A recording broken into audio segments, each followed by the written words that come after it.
semua, karena waktu, kami persilahkan saja kepada Pak Henda untuk memberikan materi hari ini tentang etika komunikasi di medsos, ikhtiar peningkatan tupoksi penyuluh agama. Kami persilahkan kepada Pak Henda. Ya. Assalamualaikum warahmatullahi wabarakatuh. Bismillah, alhamdulillah, Allahumma sholli ala sayyidina Muhammad wa ala ali sayyidina Muhammad, amma ba'du. Yang saya hormati seluruh penyuluh agama Kabupaten Sukabumi yang dikomandoi oleh Ketua Pokjalu, Pak Ngersa, Bapak Haji Apipudin. Semoga kita semua selalu sehat dan ada dalam bimbingan dan ridha Allah Subhanahu wa taala. Amin. Pada hari ini sebuah penghargaan tentulah bagi saya bisa cara serba sedikit di hadapan para penyuluh. Tentulah tidak ada maksud maupun tidak perlu dikesani bahwa ini sebenarnya hanya persoalan kesempatan saja. Saya tidak bermaksud jauh sangat, apalagi memberikan informasi yang mungkin Bapak dan Ibu semua sudah sangat maklum dan memiliki kapasitas yang lebih. Ada tiga kata yang ingin saya beri penekanan sehubungan dengan tema Zoom meeting pada kesempatan ini. Yang pertama yaitu tentang media sosial, kemudian etika komunikasi, dan yang terakhir peran dan fungsi penyuluh agama Islam. Saya ingin mengawali dari sebuah fenomena bahwa kita ini hidup di tengah arus globalisasi dan modernisasi yang semakin hari semakin berkembang dan dirasa semakin tidak bisa dilepaskan. Sehingga bagi beberapa orang bahkan sudah ketergantungan dan sulit dikendalikan, yaitu ketergantungan terhadap media sosial. Tentu ini erat kaitannya dengan perkembangan teknologi seperti teknologi alat-alat smartphone yang semakin mempertegas kebutuhan manusia akan alat dan media. Nah, adapun media sosial ini sering kita dengar, yaitu seperti Twitter, Facebook, Instagram, WhatsApp, YouTube, dan lain-lain. Dengan perkembangan media sosial, sebenarnya seringkali melahirkan bermunculannya konten-konten yang beram. Nah, disinilah pentingnya ajaran Islam untuk diejawantahkan dalam berbagai aspek, dalam berbagai segmen, level, dan waktu-waktu tertentu. Setiap orang terasa semakin bebas untuk berselancar di media sosial. Padahal sebenarnya telah ada aturan yang mengatur arus lalu lintas di media sosial itu, yaitu Undang-Undang IT Informasi Transaksi Elektronik nomor 11 tahun 2008.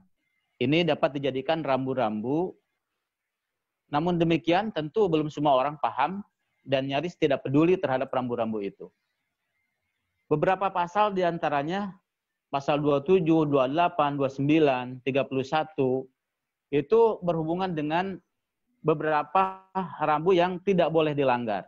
Seperti ada konten ilegal. Itu diantaranya berisi kesusilaan, perjudian, penghinaan, pencemaran, pemerasan. Ada lagi konten akses ilegal. Akses ilegal yang tidak dibenarkan oleh pemerintah maupun institusi-institusi yudikatif lainnya. Kemudian ada lagi intersepsi ilegal. Kemudian gangguan terhadap data atau retas atau hack atau apalah sejenisnya. Ada lagi gangguan terhadap sistem. Jadi zaman sekarang ini orang dengan sangat mudah merubah sistem dengan teknologi media sosial ini. Dan yang terakhir ini seringkali terjadi penyalahgunaan alat. Alat yang dimaksud adalah tentunya alat smartphone maupun alat-alat elektronik beserta perangkat-perangkat media sosial lainnya. Saya ingin mencoba membuka wawasan kita untuk didiskusikan nanti tentang etika komunikasi. Etika itu seperti yang kita maklum, definisinya lebih kepada nilai-nilai dan asas moral yang dipakai sebagai pegangan umum yang mencerminkan baik buruk bagi manusia secara umum. Ini tanpa batas agama maupun tanpa batas wilayah. Berbeda dengan akhlak. Kita ingin bedakan sedikit dengan akhlak. Kalau akhlak itu lebih kepada nilai-nilai standar baik buruk menurut ajaran agama Islam. Nah, kalau etika lebih disamakan pengertiannya dengan moralitas atau mores. Nah, sehingga kenapa di media sosial ini saya pakai kalimat etika? Karena di media sosial ini buka kita untuk melakukan kontak sosial dengan orang-orang yang berbeda agama. Berikut nanti bagaimana cara memperlakukan media sosial ini karena kita sedang dilihat dan sedang berkomunikasi dengan orang berbagai lintas agama, berbagai lintas suku, dan berbagai lintas keyakinan. Sementara komunikasi itu lebih kepada upaya penyampaian pesan, proses penyampaian pesan dari komunikan atau lembaga kepada orang lain. Dengan maksud memberitahu tujuannya apa? Untuk mengubah sikap, pendapat, atau perilaku. Baik melalui lisan atau tulisan. Nah, isyarat ini disampaikan baik secara langsung maupun tidak langsung. Dengan demikian etika sosial ini, etika bermedia sosial ini maksudnya rambu-rambu yang dipakai berdasarkan nilai-nilai baik buruk sebagai alat penyampai pesan, pemberi pesan kepada orang lain yang bertujuan untuk mengubah perilaku, sikap, dan sebagainya. Nah, oleh karena itu ada kalimat begini kan, pesan yang tidak baik disampaikan secara berulang, itu akan melahirkan opini dan menguatkan keyakinan publik. Nah, oleh karena itu semakin kita sering memberikan pesan yang baik, insya Allah akan sedikit banyak bisa merubah perilaku-perilaku orang yang ada di media sosial. Kemudian pesan-pesan tadi ini disampaikan melalui alat elektronik dengan sebutan media yang dikonsumsi secara sosial. Alat elektronik ini seperti kita ini menggunakan alat smartphone, Android, komputer, dan sejenisnya. Sehubungan dengan media sosial tersebut, bagaimana nanti sikap kita, sikap penyuluh agama, mensikapi sekaligus bertindak menjadi bagian yang tidak terpisahkan di media sosial. Lalu apa korelasinya dengan posisi kita di ASN? Nah, saya mencoba sedikit untuk mengurai peran kita terkait dengan penggunaan media sosial ini. Nah, penyuluh agama tentu merupakan bagian sosial yang berada pada dua posisi menurut saya. Ini berada pada dua posisi. Yang pertama, sebagai objek. Artinya, kita sering melihat fenomena di media sosial yang begitu bebas. Sangat bebas. Seperti tidak dibatasinya strata sosial. Tidak ada sekat umur. Anak-anak, remaja, dewasa, gender, bebas saja menyampaikan, menulis, men-share, atau berpendapat. Nah, pada posisi ini penyuluh pun ada pada posisi pengguna ini, alat ini, ada pada posisi objek bagi orang lain. Nah, yang kedua, penyuluh agama bisa menempatkan diri sebagai subjek. Nah, tentu penyuluh agama diharapkan bukan sekedar mengambil manfaat atau pemanfaat konten orang lain, namun lebih jauh banyak hal yang lebih kepada penyedia konten-konten yang cenderung dibaca, dipahami orang dalam berbagai level, berbagai segmen, berbagai tingkatan usia.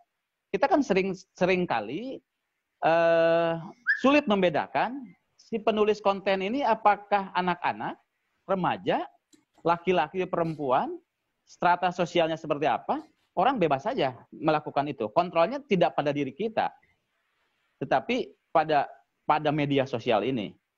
Nah, sehubungan dengan hal itu, maka saya melihat penyuluh agama jelas ini memiliki peran yang sangat berat dan dilematis. Kenapa saya sebut dilematis? Karena di satu sisi penyuluh agama itu sangat berat untuk terus terlibat, kalau terus-menerus terlibat di media sosial.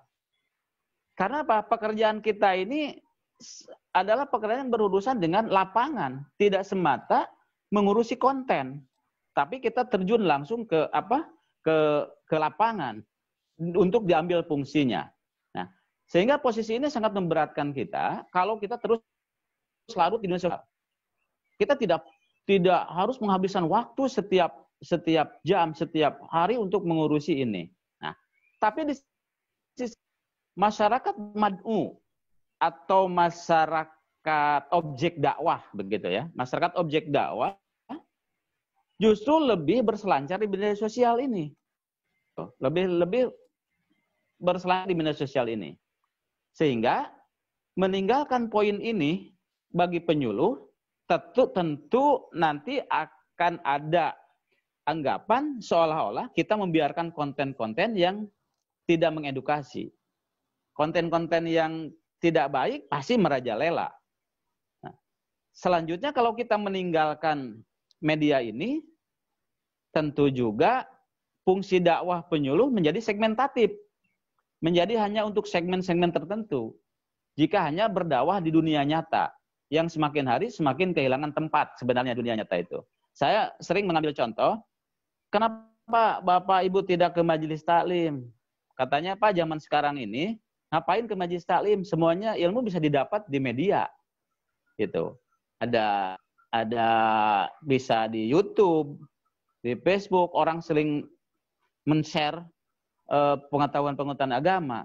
Sehingga orang semakin semakin ke sini semakin segmentatif dan lebih mengambil porsi di dunia sosial, di media sosial ini, begitu. Nah, ini jelas dilematis bagi penyuluh agama untuk tidak terlibat juga, tidak terlibat juga di poin ini. Lalu kemudian apa yang dapat dilakukan penyuluh sebagai ASN yang tentulah memiliki tugas dan fungsi melakukan bimbingan agama dan penyuluhan agama dan pembangunan. Ini kata yang sering kita agak perlu mendapat penafsiran yang panjang, penyuluhan agama dan pembangunan melalui bahasa agama. Kalau kita ngomongin agama ini sudah kita ngobrolkan seluruh persoalan hidup. Tidak ada satupun persoalan hidup yang tidak membicarakan, yang tidak dilingkupi oleh agama. Karena kita orang beragama, semuanya pasti bicara agama. Dari mulai segmen pertanian, ekonomi, politik harus didasarkan pada agama ini, gitu. Jadi membahasakan agama tentulah tidak semata bicara dalil nakli, gitu. Tidak bicara dalil nakli atau tidak bicara sebatas paparan agama atau ilmu agama dalam arti propan, tidak sebatas itu. Namun bicara bahasa agama lebih dari itu. Bagaimana ruh agama hadir pada berbagai kegiatan, ruang-ruang diskusi, ruang publik maupun media sosial. Karena sebenarnya setiap segmen dari peristiwa kehidupan tidak ada yang lepas dari agama itu tadi. Nah, oleh karena itu peran penyuluh agama, kalau saya sih sering gitu ya merasakan kenapa kita bisa hadir di momentum tertentu. Karena kita ini penyuluh agama. Misalnya di forum kesehatan, kita hadir. Dalam agama, apa sih yang tidak bicara agama? Kesehatan. Agama itu sudah menuntun jauh di kesehatan. Atau bahkan ketika kita berurusan dengan politik, misalnya politisi, kadang-kadang kita suka risih memang. Nah, tapi disinilah dituntut kearifan kita. Kalau politisi ini justru tidak kita dekati, lalu siapa yang akan memasukkan nilai agama kepada politisi? Nah, ini yang kita maksud terlalu jauh mungkin kalau kita bicara islamisasi politik, karena kita ini bukan siapa-siapa. Tetapi setidaknya porsi-porsi tertentu kita bisa memasukkan poin bahasa agama ini kepada lokus tertentu. Nah, ini sulitnya atau ekstranya penyuluh agama. Di sela-sela kita harus melaksanakan tugas secara nyata gitu di dunia umumnya, sosial, di dunia nyata tanpa di dunia maya. Masalahnya tidak setiap orang mampu membahasakan ini, membahasakan agama.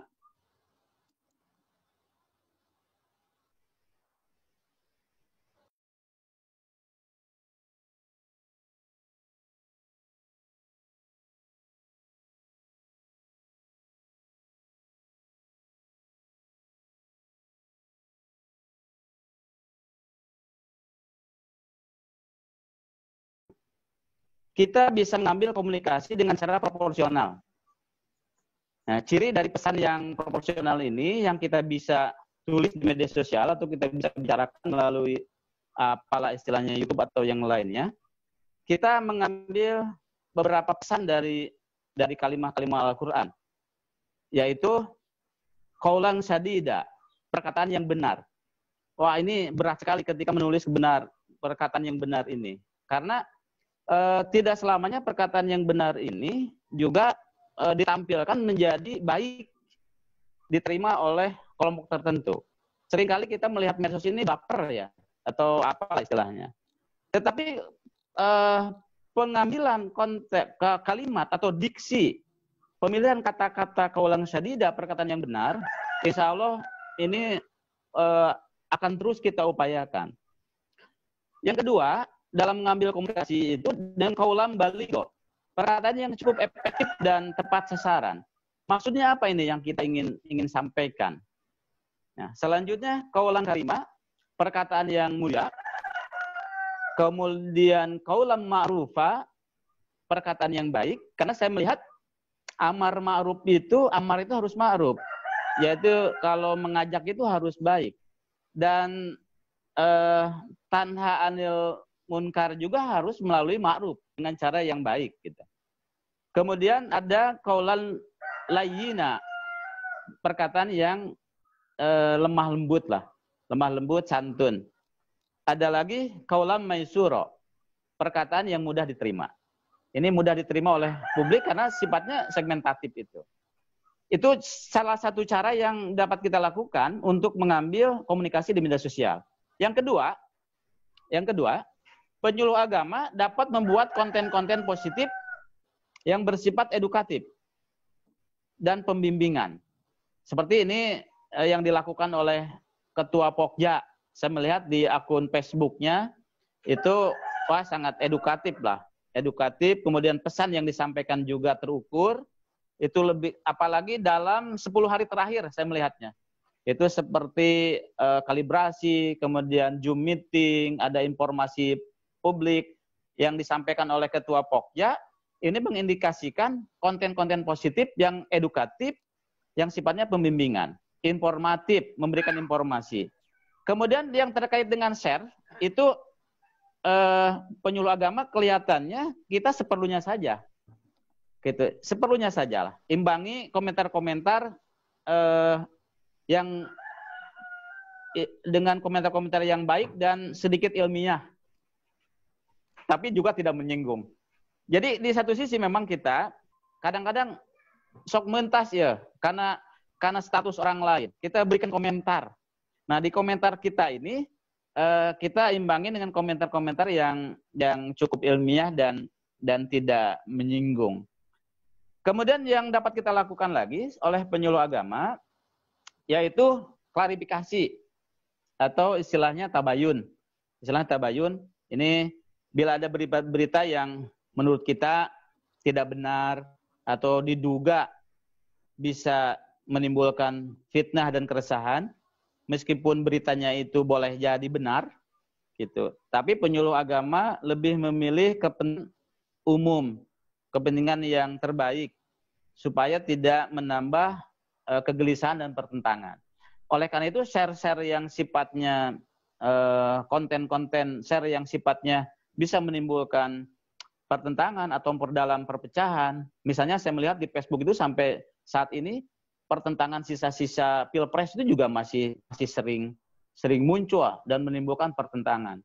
Share berita ini, share berita itu, ujung-ujungnya hanya untuk apa? Bertendensi politis. Nah, penyuluh agama di poin ini klarifikasi atau bisa melakukan tabayun atau nge-share ala kadarnya. Kemudian yang keempat, berada pada posisi penyeimbang. Berada pada posisi penyeimbang. Bila terjadi tarik-menarik dua kepentingan, misalnya pada saat ini kita dihadapkan pada situasi bencana wabah COVID-19. Di satu sisi kita sebagai ASN harus menampilkan juga men-share aturan-aturan negara yang telah diinformasikan kepada kita, tapi di sisi lain kita juga bersentuhan dengan akar rumput yang kadang memiliki pendapat yang berbeda.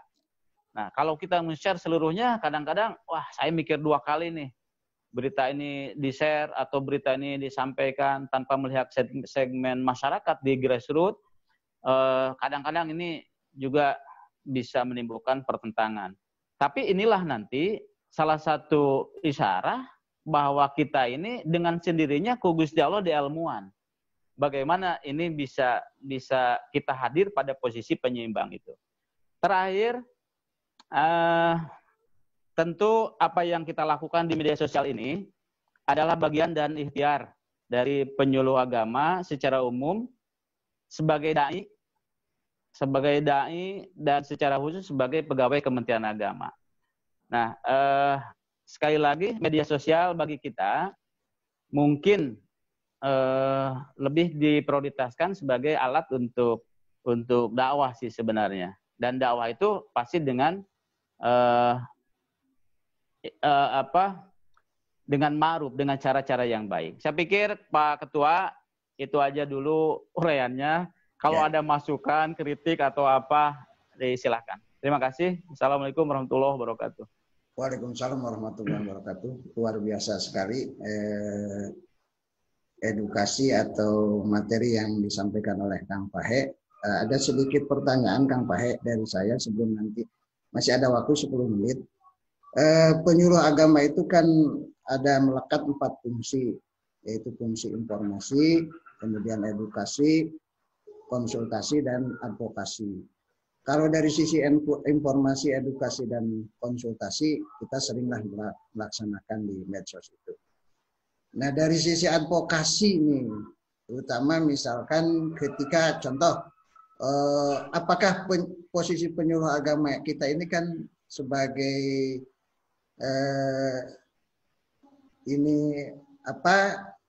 wakil dari pemerintah, ketika misalkan menghadapi permasalahan-permasalahan yang sifatnya aliran kepercayaan dan contoh misalkan kasus Ahmadiyah atau non-muslim dan sebagainya. Bagaimana itu sikap kita, Pak, dari sisi advokasi, Pak? Baik.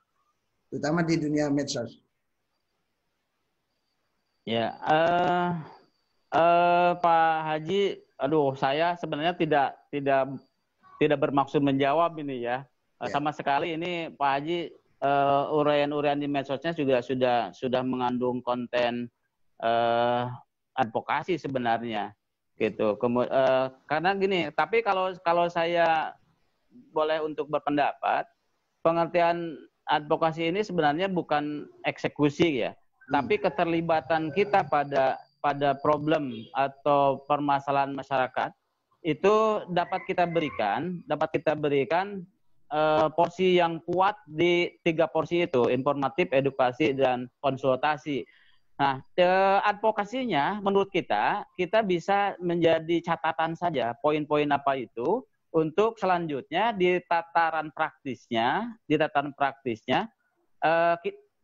kita menyampaikan pesan saja. Insya Allah, misalnya gini ada kalimat, insya Allah nanti kita konsultasikan kita kepada instansi terkait. Insya Allah nanti kita komunikasikan dengan pihak-pihak terkait dan pihak-pihak yang berkepentingan. Saya pikir kalimat-kalimat itu, konten itu akan menjawab posisi kita dari ranah advokasi. Gitu. Kira-kira sebagian kecilnya itu Pak Haji. Dan insya Allah sebenarnya di benak para penyuluh itu memahami itu. Gitu. Siap. Yang lainnya kalau ada yang bertanya masih ada waktu, silahkan. Boleh, siapa? Ya. Saya diizinkan. Iya mah orang komunikasi Pak Jijib mah. Ya, silakan. Oke, gini. Ketika membahas tentang penyuluh di ranah fungsi, kan penyuluh itu kalau dilihat dari sisi tekadenge, kalau ada nggak? Ya. Halo? Ya. Kalau kita melihat memposisikan penyuluh kan dipandang tadi itu dari segi kita sebagai fungsi dari ASN yang 4 fungsi yang ada. Di sisi lain penyuluh itu ada berhadapan dengan masyarakat. Fungsi yang 4 tadi umumnya kan berada pada dengan ada regulasi tertentu, regulasi yang jelas, advokasinya, bimbingannya, konselingnya dan sebagainya, ada aturan-aturan yang baru. Ada sisi lain yang harus kita melekat pada sisi penyuluh itu, dan itu diantaranya ketika kita mengambil studi, dulu waktu ada studi tentang ilmu kedakwahan kaitan dengan penyuluh ini, itu diantaranya bahwa penyuluh itu yang notabene adalah sebagai pendaki umumnya, maka disebut dengan agent of change atau agen perubahan. Karena mungkin posisi yang ini, yang kalau tadi kan penjelasan tentang advokasi itu kan umumnya memberikan advokat kan, kepada masyarakat, pendampingan. Ya. Maka ketika kita menjadi pendampingan terus sebagai ASN, maka yang melekat pada kita itu sudah tidak bisa terlepas daripada regulasi-regulasi yang ada. Betul nggak, Kang? Karena kita ada aturan bakunya. Ya. Baik dan sehat. Tetapi ada posisi lain yang harus kita melekat pada kita, yaitu agent of change itu, yaitu agen perubahan. Karena umumnya, karena kita bekerja pada tataran sosial masyarakat, kaitan dengan nilai keagamaan terutama. Maka di sini penyuluh itu harus memberikan warna dan memberikan warna yang baik, apalagi dari segi tadi edukasi. Edukasinya kan edukasi keagamaan yang lebih melekat kepada kita itu. Sebagaimana kita LP2A itu kan di antaranya kita itu bagian daripada itu. Itu memberikan, oleh karena itu jelas di sini saya lebih cenderung ya, memberikan yang kelima itu adalah penyuluh itu sebagai agen perubahan di masyarakat. Gitu Pak Pak. Terima kasih. Siap. Ya, ya Pak Jijib saya tidak perlu menjawab yang saya Pak Jijib. Pak Jijib lebih paham itu magister komunikasi ya. Jadi yaudah saya agree aja, setuju Pak Jijib. Ya. Jadi fungsi advokasi kita ini sebenarnya mungkin lebih kepada Zoom hari ini jika dipublish juga membagi bagian dari edukasi.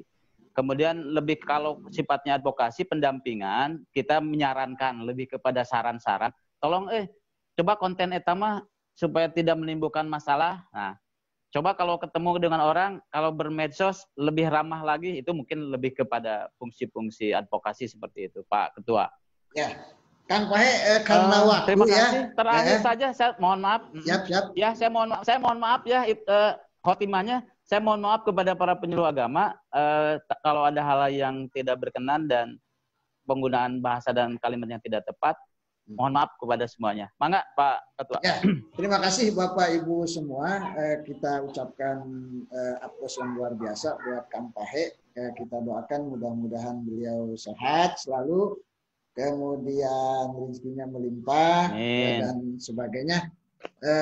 Bapak Ibu semua, karena waktu tinggal 1 menit lagi, saya cukupkan Zoom meeting kali ini. Mudah-mudahan banyak manfaatnya, tentunya banyak manfaatnya bagi kita. Billahi taufiq wal hidayah. Assalamualaikum warahmatullahi wabarakatuh. Waalaikumsalam.